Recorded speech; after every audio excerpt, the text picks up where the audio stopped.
And we are live with the picks and bans for the quarterfinal matchup of the European Challengers Cup Week 2, brought to you by hi-rez Studios and Tier Monster. We've got Forsaken facing off against whatever here, Forsaken being the top-ranked team this week in Challengers Cup. So whatever has a pretty monumental task in front of them there, but with this roster, they've got a good chance of toppling them. I mean, whatever usually, or whatever actually has a pretty recognizable team. I mean, the Pikachu, Half Devil, Krezzy. I mean, there's a lot of names on there that do resonate with a lot of people out there who have watched past tournaments, past events for Smite in general, especially Half Devil. He was one of the top supports of Season 1, if I remember correctly. So very respectable roster. Forsaken's going to have a lot to go up against there. But Forsaken, electing to ban out Khepri and Athena, really putting priority on the support picks and whatever decide on Susano and Raijin. So Forsaken has the eligibility to go ahead and pick up Geb if they decide to do so. Yeah, Geb available. Kuang is still available as well. Gonna wonder if we're gonna see that be prioritized like it was in the last game here, but instead this time around, we're seeing a Hu Yi as the first pickup here, going for that staple and stable hunter. Yeah, there's a lot of answers that are available to Kuang. It's not like he is the unbeatable monster, the unsurmountable tasks. So I respect the decision. Forsaken going for their priority AD carry. They feel that is a very important pick for them, and so they're going to go with it.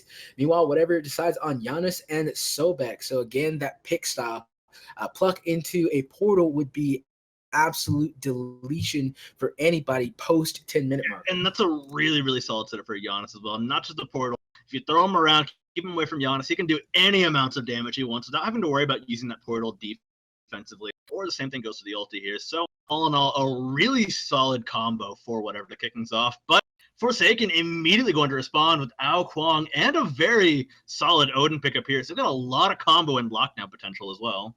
So this is going to force Janus into an awkward position. Odin is just naturally a character that really puts a lot of pressure onto the enemy team. With the Bring a Spear, it's difficult to answer anything. I mean, you're locked into a fight that you may not want to be in. You also could be isolated from your other teammates. There's so many variables that could play a part once that ultimate comes out. And then on top of that, you have to worry about AoE. And as you see here, Forsaken already has themselves set up with a nice AoE in the form of Sunbreaker. Whatever, rather than electing to use a ban on Awilix, are going to go ahead and pick it up for themselves. And there is a little bit of synergy there. Sobek's Tail Whip and Janus's Portal will set up the activators for Awilix to pop her ultimate. Not just that, but the two big pickups on the side of Forsaken so far, the Hu Yi and the Odin, are dealt with quite nicely by an Awilix there. So I'm actually a pretty solid fan of picking up that Awilix right there. Works nicely in the team comp, whatever, and she works very well against Forsaken's team comp so far. So Forsaken decide to ban out Jingwei as whatever bans out Cronus and Isis, not wanting to allow them the potential of getting the other really devastating AoE circle that could have went over towards Forsaken. Meanwhile, whatever is not going to have the availability of some earlier game AD carries or some high pressure AD carries that whatever might have wanted. It's going to be a bit more digging for Forsaken here this time around, and well, more for whatever right here is, like I said, a lot of high priority AD carries down, but Neith, as always, still on the table, a very stable pickup right there, and going to add nicely to whatever's collection of global abilities that can deal some damage across the map, as they have a Janus through space and time, and now they've got a World Weaver to tie things up. That's going to be really scary. If you look at a situation where you might be on the other end of the map, or even if you are on the same side of the map as Neith, and a World Weaver comes out onto you, your instinctual reaction is to get as far away as possible, and that may or may not include a jump mechanic. So that's going to be a really passive activator for Awilix's ultimate. But Forsaken finishing out their roster with a Cabrakan and Vulcan, which Vulcan is a character we haven't seen in a long time. We haven't seen him in ages at this point here. I'm actually really excited to see Vulcan picked up here. Cabrakan will provide a lot of nice AoE setup, and this time it's not going to be against an Kuang to disrupt them here. But whatever, looking for the tier as their final pickup here in their solo lane, and that'll be tier locked in and ready to go for whatever solo. Yeah, it could be Odin. It could be Cabrakan. At this point, looking at the roster, I would like it if it was Odin in the solo lane. I'm still not sold on putting Odin as a support. It's really reliant on a lot of early kill pressure just because if you fall behind, it's really apparent. And on top of that, if you use your jump bird bomb combination, you have nothing. You literally have nothing to aid you in the rest of that battle. So unless you clear that wave, Sobek's probably going to pluck you, and you're probably going to be under a lot of pressure. So me personally, if I was on the side for a second, I would really elect to throw Cabrakan over into the duo lane. That is going to forfeit a little bit of lane pressure and a little bit of wave clear, but at the same time, at the very least, you can make it out of the early stage of the game without too much contention. Yeah, I'm definitely going to be with you on this one. Just a bit too much risk here for a low potential reward, especially with how safe whatever can afford to play. You've got a Neith. They also have Half Devil able to easily disengage them here, considering this will most likely be a Sobek support here. So all in all, whatever are in a really good position to duo lane here to deal with either matchup here. So I'm pretty sure this can go for the safer approach and just throw Cabrakan in there. So whatever has a pretty decent lineup on their side. Forsaken has a decent lineup on their side, but who do you think is going to win this one, Soza? Honestly, at the end of the day, I like the way whatever's team comp synergizes around with the Awilix pickup here, especially with how it also deals with Forsaken. So as long as whatever can hold it in this early game, I got to give it over to them. I think that even Tears Fearless activates. I think it does. Yeah, I know at least the back half of it. Yeah, at the end of the red stance, his Fearless actually activates Awilix's ultimate. So literally an activator on most characters on whatever's. But we'll have to wait a little bit to see how this game progresses. You guys stay tuned. We'll be right back after a brief moment. Forsaken versus whatever in the quarterfinals, excuse me. We'll be right back. And we are live with the action featuring Forsaken squaring off against whatever here is now both teams setting up a word line here. And I'm expecting this game to be a fair bit closer than as we've seen today, Shadow Boy. Yeah, just a bit. I mean, the last two games weren't necessarily that close. The first one with White Wolves versus Albatross, pretty close up to a certain point, but the one after that was not a complete stomp. It was a pretty one-sided affair, and it ended relatively quickly. This one probably going to last a lot longer. Both teams have shown quite a bit of just resilience, fortitude. I mean, even the warding right now is good. This is also the first time we've seen everybody from both sides stay on their own side. Yeah, I mean, I'm a big fan of invades as the action, but we need a break every now and then, so let's get to rest a tiny bit early on in the game here. So, a fairly standard start to kick things off, aside from the Vulcan in the mid lane here, which is a pretty odd pick that we haven't seen in a while. So, do you have any experience with Vulcan, Shadow Boy? And what kind of reason do you see where your pickup here is? He takes half his health, but trades back as good as he got there, actually. Yeah, I was about to say that's why you would do Vulcan. Meatball into backfire with the turret in place just sets up so much damage. It's really difficult to deal with. However, there is a lot of fault with playing Vulcan. One of the obvious ones being your mobility. You operate in a similar fashion as most really squishy mages, where you just don't have many options if things start to go south. But most of the other popular mages have either at least some kind of escapability maneuver, or they're just tanking. For example, if you were Jean Quick, you're just tanking. But mid camps are going to split both ways. Vulcan and now Kuang getting less, Janus and Awilix getting to the rights, and both parties are going to make it back in the lane relatively at the same time.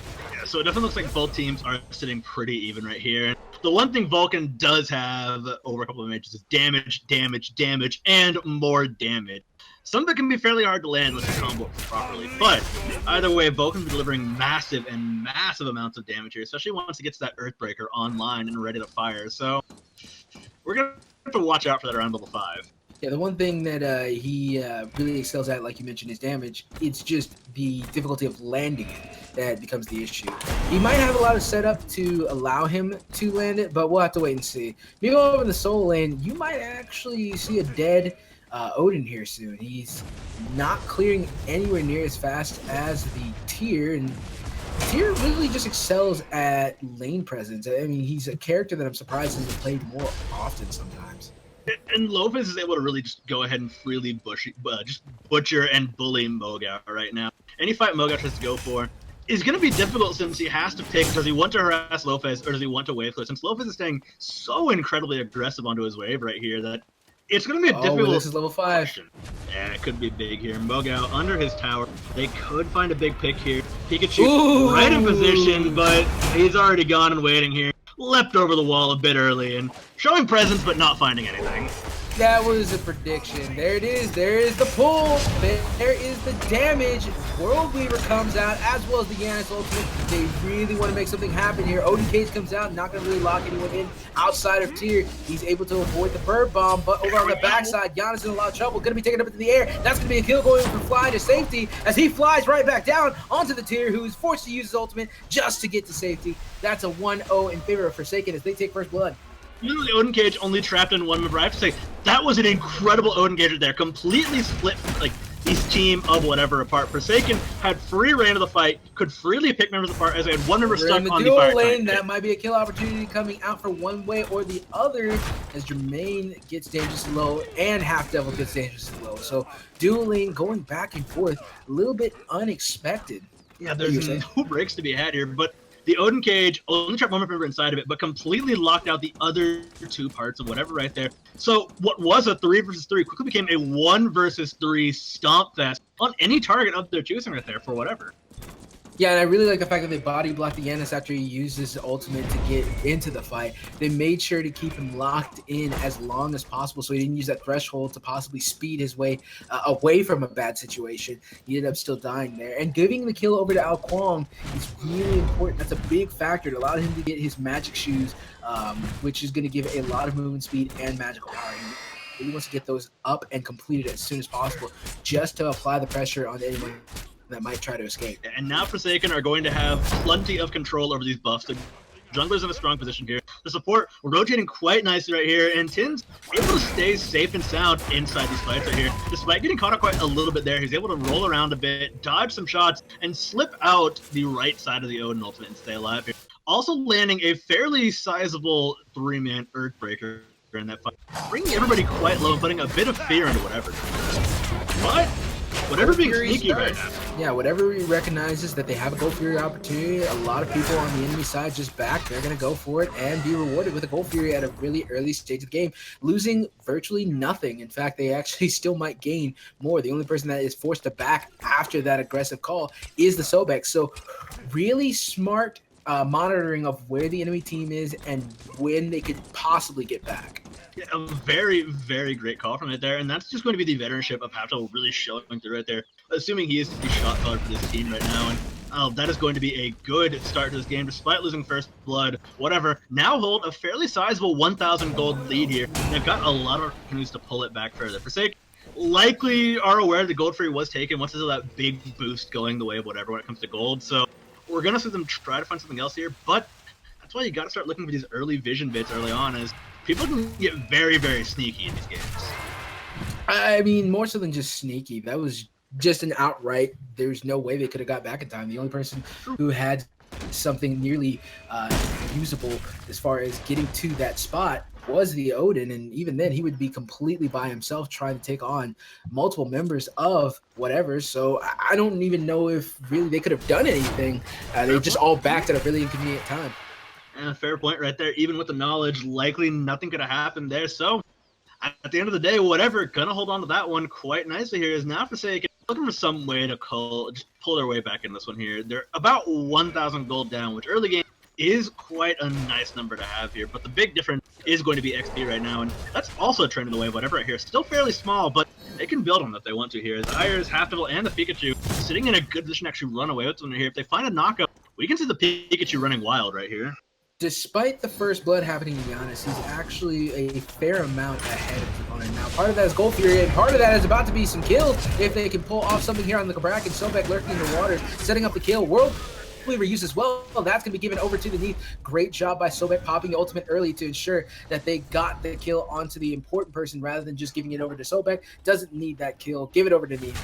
And now 1-1, whatever, and Forsaken luck on top of it. There is the unstable vortex with a little bit more damage. Oh, are they going to be able to get something else done? There it is. That's going to be another kill. The Pikachu securing that one. 2 kills going over to whatever. That was incredibly fantastic CC staggering from whatever, right? They're holding things out a little bit. They got the pull early. Then they go for the other pull. Then they went for the knockup. They're perfectly staggering out every bit of crowd control. It's all called, all planned, it seems, and that's keeping Forsaken locked down long enough in these timers here to let them fall short there. It looked like Vulcan might have had a way out of that one for a few seconds, but all hope was very, very quickly dashed as whatever just seemed to tear him to shreds in a very coordinated fashion. So this is the unfortunate part about being Vulcan. After you use your backfire and after you use the meatball for disengage, what do you really have? What do you honest to God have to save you from a bad spot? Your ultimate's gone. That's not going to deter them. So you got nothing, and you just kind of fall as falter until he gets some CC or until he gets some CDR under his belt. He's really not going to be that annoying. That's typically speaking what most Vulcan players will use as their leveraging point. Having max CDR as a Vulcan can be so annoying and so devastating to anyone trying to harass the backline on the side of Forsaken, or excuse me, on the side of whatever. But he's not at that point. He's going for a Book of Thoth build, and that's going to take him quite a bit of time to get rolling. Forsaken is setting themselves up for a late game team fight. Yeah, but whatever is definitely not letting up the pressure. Already pulled the beads out of flight of safety right there. A quick charge in, didn't actually tag him, but the tail whip tagged him, knocked him up, followed by an immediate Awilix pull there, forced out the purification of flight of safety right there, and whatever just keeping up this constant pace of aggression right here. They don't want to let Forsaken get to that late game power spike here. They're doing a good job of trying to keep things forward here. So all in all, whatever, doing a good job of just trying to slow down Forsaken as best they can here, but they still have to worry. Forsaken can come back with a vengeance later on.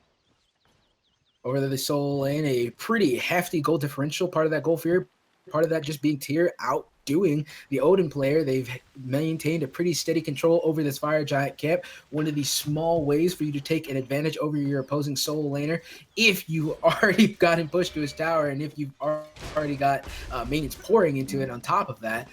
So Tier really just looking for any opportunity to rotate, and this might be it. If they can keep the opposing team in the middle lane a little bit intrigued, a little bit baited, Tier can come in with the ultimate and possibly get a play going, but it doesn't look like that's going to be the case. Yeah, it looks like they're going to back off here. He likely was called away by Moga immediately. Instead, looks like Forsaken are going to back off, look for some camps here. They do have their buff camps to respawn right now, especially their speed buff here. So they're going to make the proper call and just go for some extra farm here. Forsaken doesn't really want to get involved in too many slugfests. They just want to farm. They just want to hold steady. They just want to come back later on here. So a good call from Forsaken.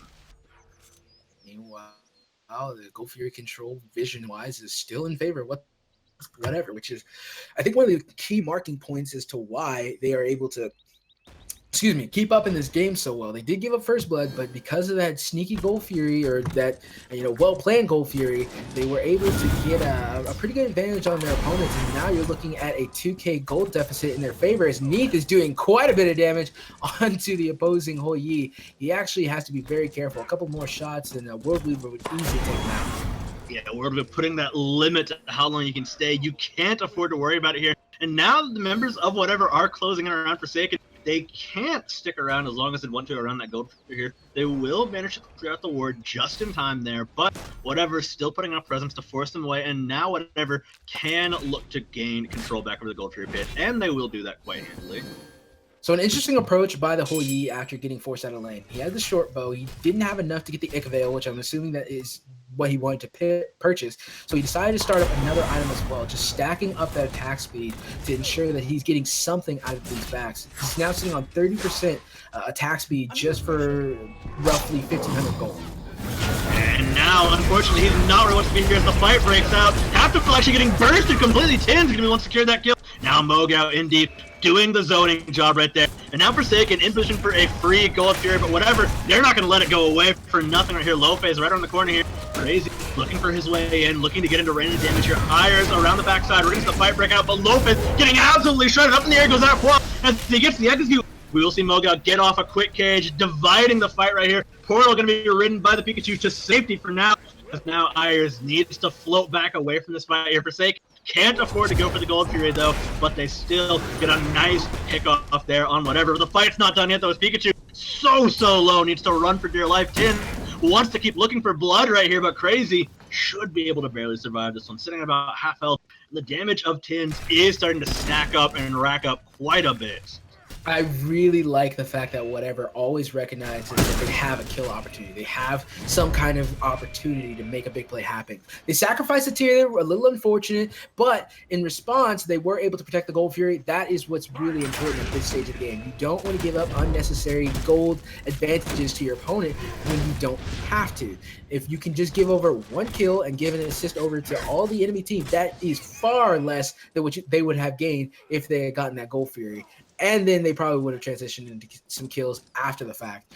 Also, pretty key to note, I think Sobek didn't realize that he had the Earthbreaker coming his way while he was in Earthbreaker waters, just because of the Sunbreaker from the Hoi. So one of those little visual subtleties. Huh? There were a lot of stack circles over there as well. I mean, yeah, one of the visual subtleties that make it really difficult to survive, but is Kuang going to be able to survive here as Awilix goes for the kill on the tower, then be forced to use the beast to try and escape. Finds a way on the Suku and gets out of the fight. She's sticking around just long enough to maybe throw a Boomer just to try and get something done. Odin comes in with the blink cage, gonna lock down Half Devil. He's not gonna be able to survive, and now it's gonna be whatever, backing off and licking their wounds. Yeah, Forsaken not going to give up despite taking a ton of damage right there, looking for that kill. And both teams seem to always realize there's always that backup opportunity. We've got reinforcements on the way. We've got great crowd control for just taking people apart. If they make the slightest, and I mean slightest positional error right there, we can go for it. We can push forward. And whatever, weren't able to turn back around on them if they can pick up a free kill at the end of that, despite being the ones aggressed on and forced away to start this fight here. You know, it's really unfortunate because they started out that fight so well. I mean, Janus hit a pretty much cross-map ultimate onto two characters, I believe, and all of a sudden they're just like, yeah, we've got this fight, Awilix goes in her tower and realizes, oh crap, we don't have this fight. They start to back off, lose somebody in the process, and gain nothing for their efforts. 1-0 in favor of Forsaken that time. And now things are going to get a little bit dangerous for both sides here, as both sides are starting to realize nobody's going to give up without a massive fight here. And I'm expecting it to turn into an all-out brawl as we go later into the game here. There's been a lot of mind games and a 4-3 kill count so far. But the brutality of this game is definitely not showing in that kill counter. I really like what's going on over here as Sobek goes for the pluck. Unstable Vortex didn't exactly land. And now Sobek's in a really awkward position. Needed that kill, ended up dying. Half Devil now sitting a pretty resounding 0-3. There it is. Pulled off an incredible roll right there. Half Devil just getting absolutely punished every time he tries to go for something right here. And Forsaken are starting to turn up the heat on whatever here, but we might see a repeat of the previous goal here. This time Mogab looking to zone away. Does he have the cage is the question, and does he want to try to pull that trigger? They're burning the gold fury slowly but surely. Lopez starting to make his way in here. They're gonna reset it. Cage comes out here, but now a quick pull on to Jermaine. Jermaine gonna get a blur, and he goes up in the sky, but he will fall down. A quick block as Iron secures the damage there with through space and time. Never split. Iron rides a portal through to safety here. His portal from the through in time, gonna give Lopez a way through, but he dunks in the wrong place here. That's not gonna find the damage, but Crazy certainly will here. But whatever, make a repeat performance, but this time they've got the Gold Fury in their hands. Oh, it was such a brief moment, but Kuang had a small second where he could have used an ultimate on the tier and possibly gotten the kill and ended up with something nice. Oh, but the Earthbreaker almost kills off the Neith and secures the Gold Fury. Good call by the members of whatever to just back off. Whatever do get the Gold Fury, now they have to get out or possibly get a kill as tier 1v1s the Vulcan on the backside. And once again, whatever's calls prove to be incredible right there. They catch Forsaken completely off guard. It didn't look like Forsaken actually really wanted that fight right there, and they weren't able to pull off the zoning enough. They had to wait for that cooldown, and whatever knew exactly what they were waiting on. Once they saw it, they were in the proper positions and able to get away from the cage, get into the fight, and completely rip down whatever is now the Pikachu caught out alone. He could fall here, but he's dodging left and right. An amazing portal from Iron will nearly save his life, but unfortunately the Pikachu will fall as there it is. Will just drop his ultimate right on his head. Yeah, this is the other dilemma of dealing with a Odin with even slight amount of CDR. And hold on, they're going for a kill on the Odin as revenge. They know what they did, what happened to their friend, and they want to get payback and are able to do so. Half Devil securing the kill, now sitting pretty confidently. And this is the other thing I really like about certain support players. Some people get really discouraged when they go down 3 deaths, but some people recognize, hey, I still got to be the front line. I still got to bring that tankiness. I can't give up on this. not going to get tilted by a few kills in there. Halfdivil has a ton of experience. It's going to take a lot more to put him down than a couple of somewhat messed up attempts on somebody's life. He's still going to go for you. He's still going to just completely destroy you, and that is what makes him so dangerous right now for Forsaken right here, and able to catch them constantly right there. And this time, it's paying off in spades. Halfdivil making sure that Jermaine's not able to easily back, just keeping him there as long as possible to delay his return to lane, and that way also his AD carry has plenty of time to get to lane and possibly do a little bit more. But so far, the only tower that's really completely killed is the one that Tyr's been slowly but surely edging on. He hasn't made an aggressive move to try and take it out yet. He's been more so focused on making early rotations, getting the secure farm, and just making his way around the map. And because of it, he's actually been able to make a lot of plays for assists, nearly highest on his team. But I think at this point, they need to start making a push for some of this objective gold. Whatever has been doing fantastic on objective gold, and they need to find more of it wherever they can. Forsaken can no longer rely on getting this lane gold, getting this kill gold. They need to find ways to sneak in these gold periods. They need to look to sneak away some extra farm from the jungle. They need every little bit they can here, as although they have an incredible late game team composition, they can't afford to fall further and further behind to whatever in these consistent objective fights here that end with whatever getting the main objective here. Now they look to make a pick on a crazy here. They could get it here as the Sunbreaker dealing so much damage to him, and Jermaine will get the kill. The Pikachu stunned out as he pulls the target in. Jermaine gets a double kill with a quick bounce shot right there. Through space and time, bringing Halfdivil into the fight, but he doesn't want to be caged in with an entire enemy team, and now he's going to be taken down. No, he will not. Ayers, the teammate waiting in the wing there, will save his life there, and Ayers once again impressing with his portal placement here.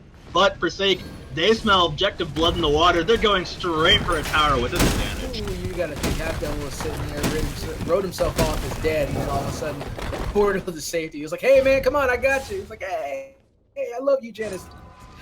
Oh, but yeah, this is not a good spot for whatever. They've done so well on just looking for kill opportunities, and this is another issue they're having. They're just getting picked off again and again and again and again, and losing out on some key moments. The only saving grace they have right now is that there's no Gold Fury, and they've only lost one tier 1 tower, possibly 2. Yeah, and so far they're not in the massive danger zone just yet.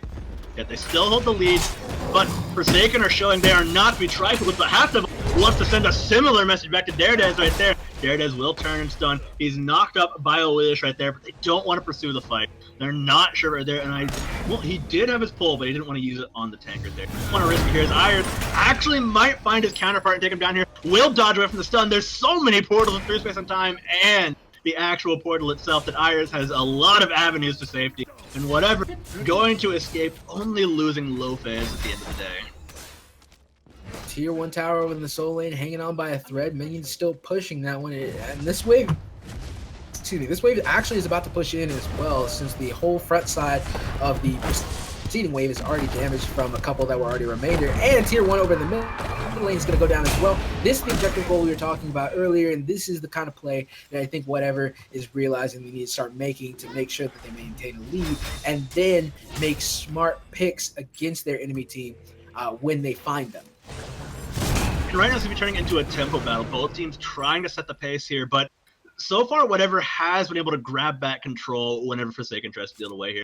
What's going to matter the most here is this Gold Fury. If Forsaken can secure this, they're going to be on a great track to hold out long enough to get their team entirely online here and start plowing through whatever. But if whatever take hold of this one, they're going to look to actually secure this massive lead here. And I think this will be the make or break fight for this mid transition to late game.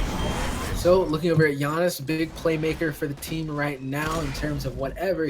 He's got quite a sturdy build on him. He's got the Chronos Pendant into the Shoes of the Magi for penetration, and then on top of that, he's got the Obsidian Shard, working on what I believe is going to be a Soul Reaver. He could be doing a Book of Thoth just to get that consistent mana, as well as that just high, sharp damage, but the Soul Reaver would also be justifiable just to get some of that instant burst on some of the frontliners. And speaking of frontliners, one of the frontlines of whatever's in big trouble, as he's already going to be facing a near-death situation, but now Tyr is facing the same story. Actually, Sobek was taken out. Earthbreaker not going to land, but there's the through space and time landing onto the Kuang as the Pikachu's taken out by 10. all the members of whatever are forced to retreat as their main damage dealer and their only remaining frontliner is dangerously low. The health bar is getting incredibly low across the board on whatever, and Forsaken in a strong enough place to try to continue the fight on this Gold Fury right here. Lopez is around the corner, and hi-rez is still a massive threat. No through space and time. They're gonna just try to harass, force Forsaken away from the tower, or force them low enough to make a massive play on Gold Fury. Once again, Mogan leaps back a bit. Crazy actually finds a massive shot on the tins right there, but he's gonna get bursted for it. Mogan might find the damage he needs, looking for the bird bomb. There's no leap away, but there is gonna be an agent. Unfortunately, trapped in a corner, Jermaine will take down his counterpart and lock down that kill. Back in is the Cabrakan here. They're able to set up a bit of a zoning wall, and Forsaken still look like they want to fight it, but it's way too risky to keep the Gold Fury right here. They gotta walk away, or else whatever will just wash on through. They gotta heal up. They gotta get ready because they know whatever has all the potential to just walk away with the Gold Fury if they leave it unattended for more than a minute. It's so frustrating dealing with an Odin. I mean, look over at Odin. He only has one high cooldown item, and all of a sudden, he just has his ultimate up on such a low cooldown. I mean, taking a look at it right now, the ultimate that he has right now is on a, I believe, 60-second cooldown. So every minute, he's just popping out more and more Odin walls. Completely destroying a lot of these team fights here, segregating all of the important team members apart from each other, trying to lock people down, and unfortunately Happel made one tiny misstep right there, and that just ended up with him dying. However, whatever, we're able to make a solid comeback in that fight with the damage dealers, despite being tossed about here, and we're able to once again prevent the Gold Fury. But Forsaken has slowly but surely climbed back up to a near even point with whatever, despite not getting it here. So it's looking pretty good for both teams right now. Odin making a strong presence over at the speed buff, wants to try and steal away from Awilix while she tries to get it. Now they want to make a big, there's the Soul Reaver prop, and there's the yoink!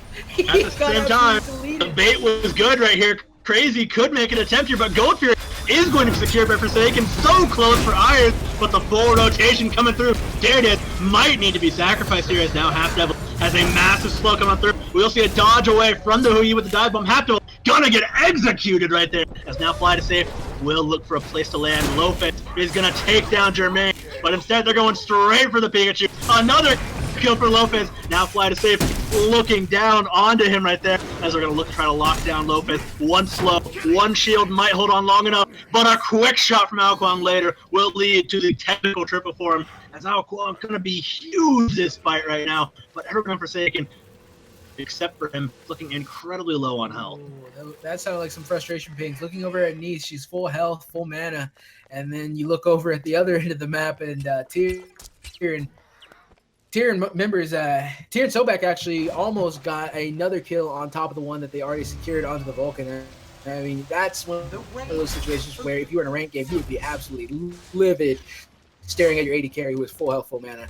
Meanwhile, though, on the other side, still have yet to get that tier 1 tower. This is the thing that's really been bothering me. Whatever did a great job of objective secure when it came to the Gold Fury, but when it comes to towers, they just haven't been able to do much. Now the script is completely flipped, as Forsaken has been the ones taking objectives. They took 2 tier 1 towers on both the left and right side of the map, and now they've got a Gold Fury under their belt. They're doing a fantastic job of starting to secure some of these objectives. Yeah, what was an absolute dream for whatever has very, very rapidly turned into their best nightmare, it seems, as Forsaken have started to actually pull things back inch by inch, claw by claw, and now whatever are actually in a deficit right now to a team that's going to start scaling incredibly hard on that Kuang, on that Vulcan, and on that Hui. There's going to be no stopping Forsaken unless whatever pull out some major trick soon enough here.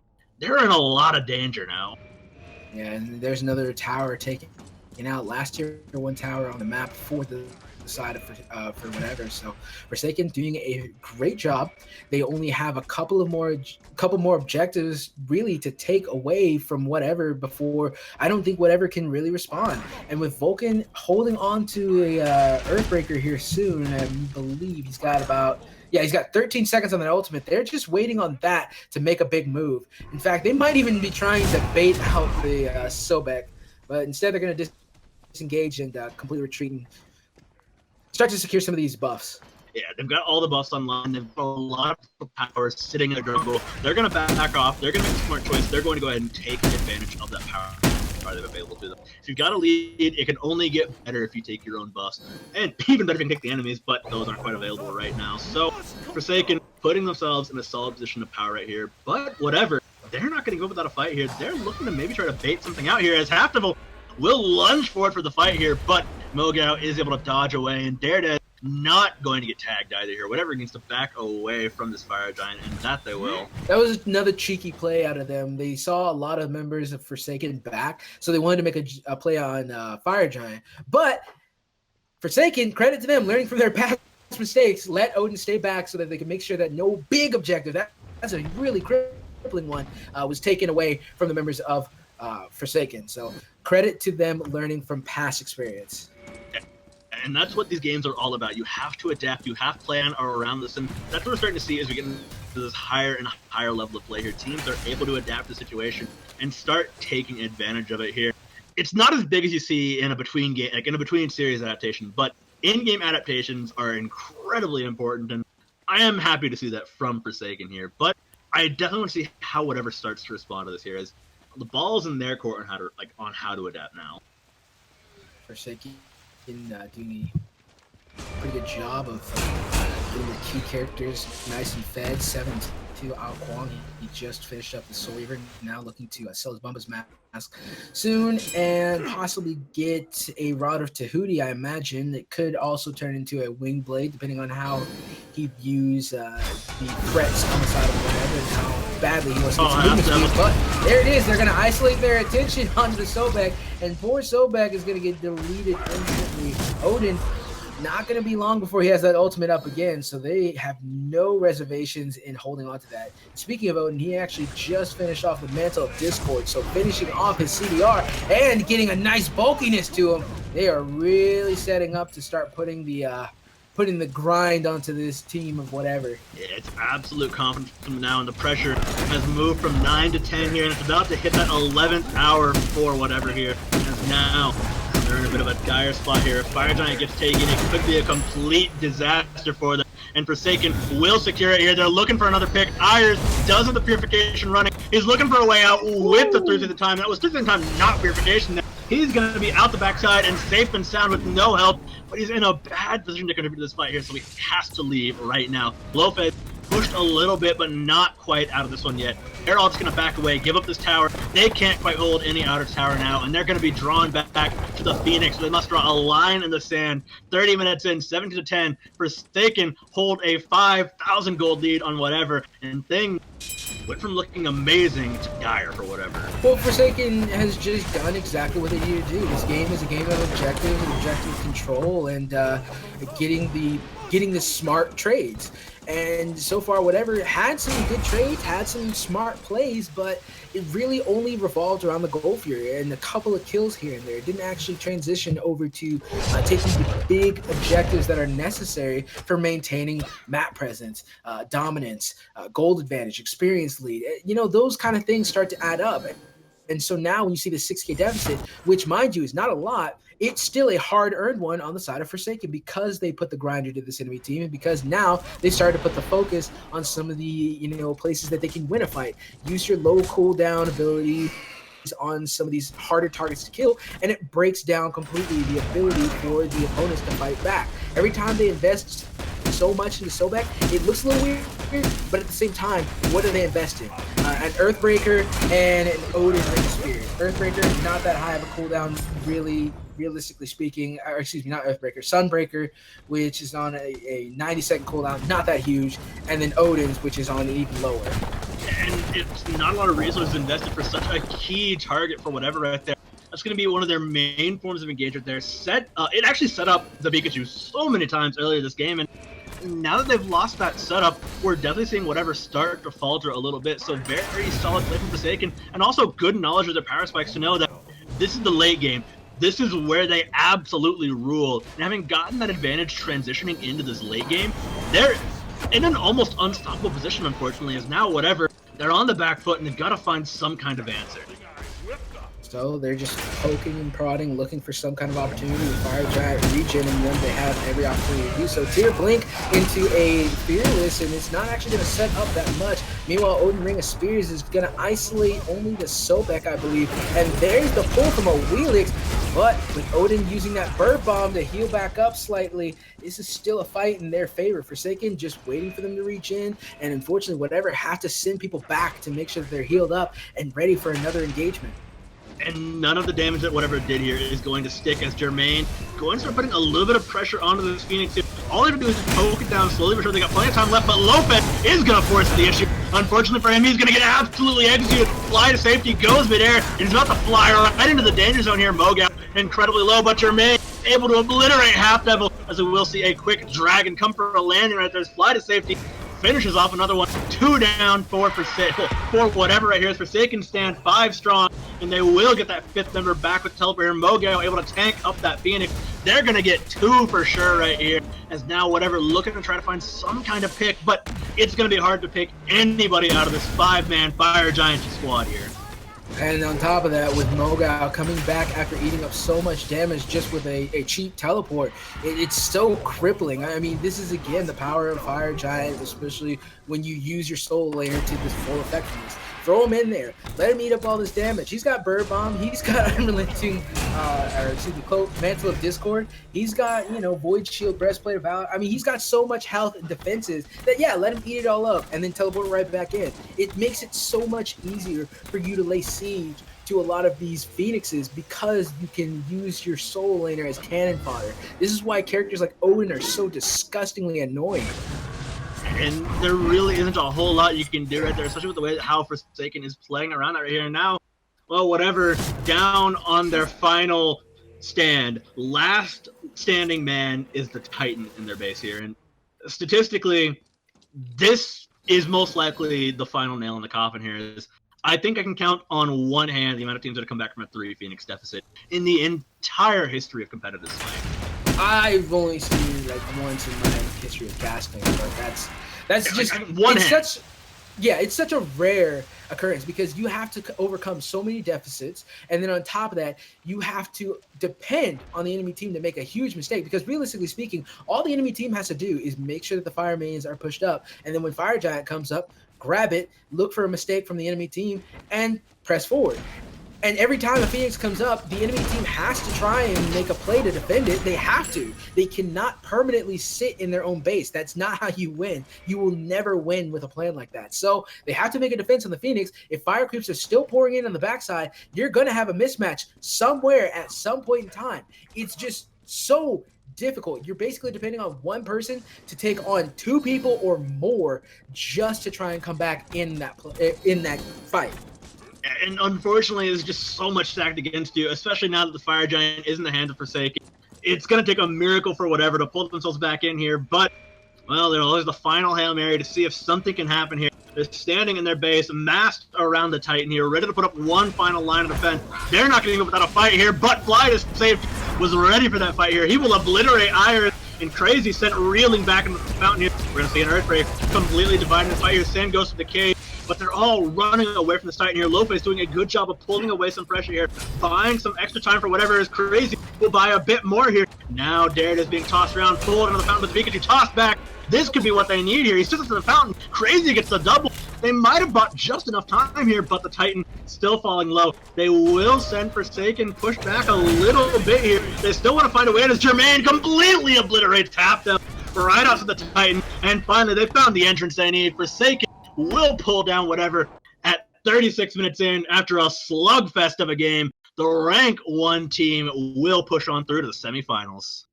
Honestly, I think that was a good fight. I think whatever won that fight, but the problem is that Fire Mains still are there. They're still attacking the Titan. They are still doing exactly what the issue is when you're down 3 Phoenixes. Whatever had so much stacked against them that I'm not surprised that that's how it ended.